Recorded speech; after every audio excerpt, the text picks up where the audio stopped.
નમસ્કાર મિત્રો, આજે 29 તારીખ છે અને હવામાન વિભાગ દ્વારા એક સારા સમાચાર સામે આવી રહ્યા છે। પહેલી તારીખથી મસ્ત ચોમાસું હવે ગુજરાતમાં જામી રહ્યું છે। પહેલી તારીખના મેપ પર પણ નજર કરીશું ને આજે 29 તારીખ છે। 29 તારીખે કેટલા જિલ્લામાં કેટલો વરસાદ વરસવાનો છે એની પણ વાત કરીશું। તમારા જિલ્લામાં કેટલો વરસાદ વરસે છે એ સાથે સાથે કોમેન્ટ કરતા રહેજો।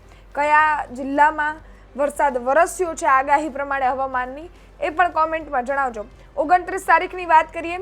29 તારીખના મેપ પર નજર કરીએ। હવામાન વિભાગનો જે મેપ છે એમાં થોડોક બદલાવ આવ્યો છે। સૌરાષ્ટ્રનો વિસ્તાર છે એમાં વરસાદ જોવા મળી રહ્યો છે અને સાથે જ દક્ષિણ ગુજરાત, મધ્ય ગુજરાતના જિલ્લાઓ છે ત્યાં વરસાદ જોવા મળી રહ્યો છે। સૌપ્રથમ વાત સૌરાષ્ટ્રથી જ કરીએ। સૌરાષ્ટ્રના જે દરિયાઈ વિસ્તારો છે, ગીર સોમનાથ, પોરબંદર, ત્યાં વરસાદ દેખાઈ રહ્યો છે। જૂનાગઢમાં પણ વરસાદ છે, દીવમાં પણ વરસાદ છે, અમરેલી, રાજકોટ, બોટાદ અને ભાવનગર આ જે એરિયા છે ત્યાં પણ વરસાદ જોવા મળી રહ્યો છે। એની ઉપરના જેટલા પણ એરિયાઓ છે, સુરેન્દ્રનગર, મોરબી, જામનગર, દેવભૂમિ, દ્વારકા, આ બધા એરિયાઓમાં વરસાદ નથી, પરંતુ આવનારા સમયમાં વરસી શકે છે એવી શક્યતાઓ છે। છૂટો છવાયો વરસાદ ત્યાં પણ વરસી શકે છે। આ બાજુની વાત કરીએ દક્ષિણ ગુજરાતમાં, તો દક્ષિણ ગુજરાતમાં નીચેથી જોવા જઈએ દાદરનગર હવેલી છે, પછી વલસાડ, ડાંગ, તાપી, સુરત, ભરૂચ, નર્મદા, વડોદરા, આણંદ, પંચમહાલ, દાહોદ અને છોટાઉદેપુર જે મધ્ય ગુજરાત અને સાથે જ દક્ષિણ ગુજરાતનો એરિયા છે ત્યાં વરસાદ જોવા મળી રહ્યો છે। અમદાવાદ અને ગાંધીનગરમાં વરસાદ હજી પણ નથી દેખાઈ રહ્યો। 29 તારીખના રોજ ત્યાં વરસાદ નથી। સાથે જ સાબરકાંઠા, અરવલ્લી છે, મહીસાગર જે બનાસકાંઠા, ઉત્તર ગુજરાતના એક પણ વિભાગોમાં હજી પણ 29 તારીખ સુધી વરસાદ નથી જોવા મળી રહ્યો। હવે આપણે વાત કરીએ, મેપ જોઈએ પહેલી તારીખનો। આજે પહેલી તારીખ મોસ્ટ ઓફ જે પણ સૌરાષ્ટ્રનો વિસ્તાર છે, સૌરાષ્ટ્રના જિલ્લાઓ છે ત્યાં વરસાદ છે। આ તમને જે ગ્રીન દેખાઈ રહ્યો છે, બે કલર છે, ગ્રીન અને ડાર્ક ગ્રીન। જે ગ્રીન એરિયા છે એમાં મધ્યમ ગુજરાત એટલે છૂટો છવાયો વરસાદ વરસશે અને જે ડાર્ક ગ્રીન એરિયા છે એમાં સારો વરસાદ વરસી શકે છે એવી શક્યતાઓ છે। દેવભૂમિ દ્વારકાથી વાત કરીએ, પોરબંદર, જૂનાગઢ, ગીર સોમનાથ, દીવ આ બધા દરિયાઈ વિસ્તારો છે જ્યાં વરસાદ વરસવાની શક્યતાઓ છે। ઉપર જોવા જઈએ જામનગર, રાજકોટ, અમરેલી, ભાવનગર, બોટાદ, સુરેન્દ્રનગર આ બધા વિસ્તારોમાં પણ આગાહી કરવામાં આવી છે। સૌથી મહત્વની વાત, ગાંધીનગરમાં હજી પણ વરસાદ નથી અને અમદાવાદમાં વરસાદ જોવા મળી રહ્યો છે। છૂટો છવાયો વરસાદ જ વરસશે આ બધા જિલ્લાઓમાં। ખેડા છે, આણંદ છે, મહીસાગર, પંચમહાલ ને દાહોદ આ બધા વિસ્તારોમાં પણ મધ્ય ગુજરાતનો જે એરિયા છે ત્યાં પણ વરસાદ છૂટો છવાયો વરસી શકે છે એવી શક્યતાઓ છે।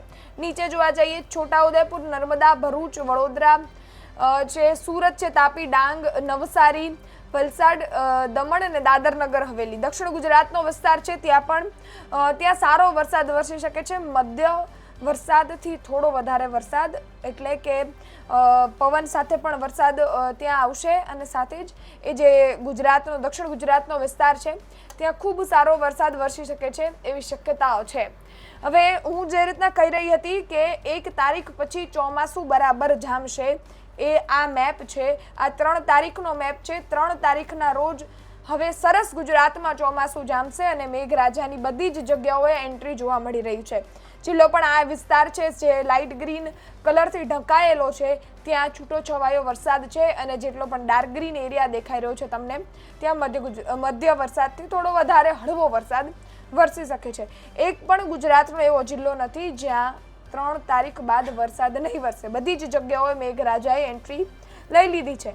વિન્ડી મોડલ દ્વારા પણ સમજવાની કોશિશ કરીએ તો 29 તારીખના રોજ જે રીતે છૂટો છવાયો વરસાદની આગાહી કરવામાં આવી છે એ જ જોવા મળી રહી છે। 29 તારીખના રોજ સવારની વાત કરીએ તો સવારના 6 વાગે ક્યાંય જ પણ વરસાદ નથી।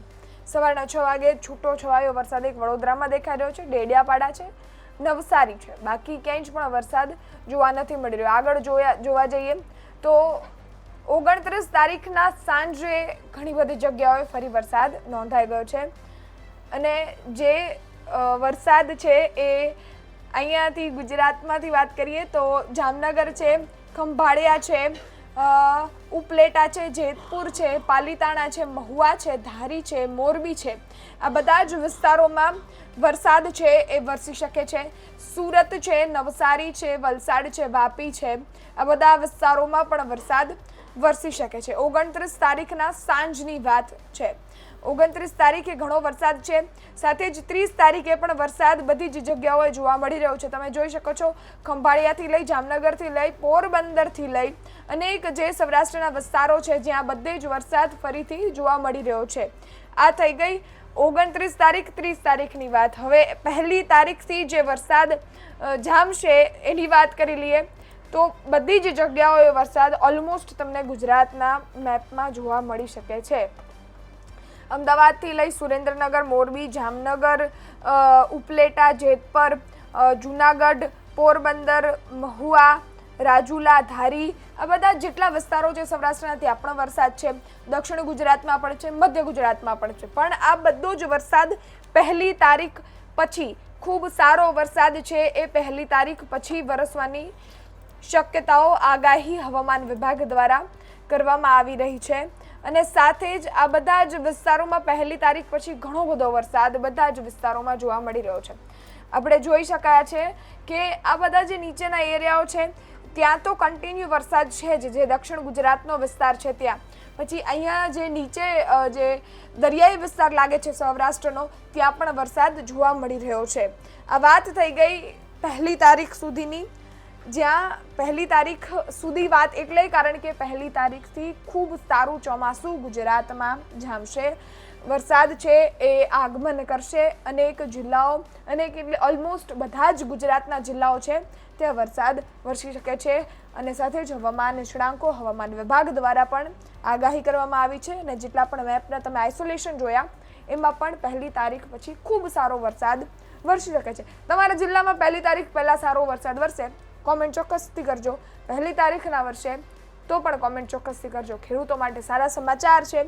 વાવણીની તૈયારી શરૂ થઈ જ ચૂકી હશે તો તમારા જિલ્લામાં પણ કેટલો વરસાદ છે એ પણ ચોક્કસથી નોંધાવજો. કોમેન્ટ ચોક્કસથી કરજો. આપના અભિપ્રાય અમારા સુધી ચોક્કસથી પહોંચાડજો. ગુજરાત તક જોતા રહો. ધન્યવાદ.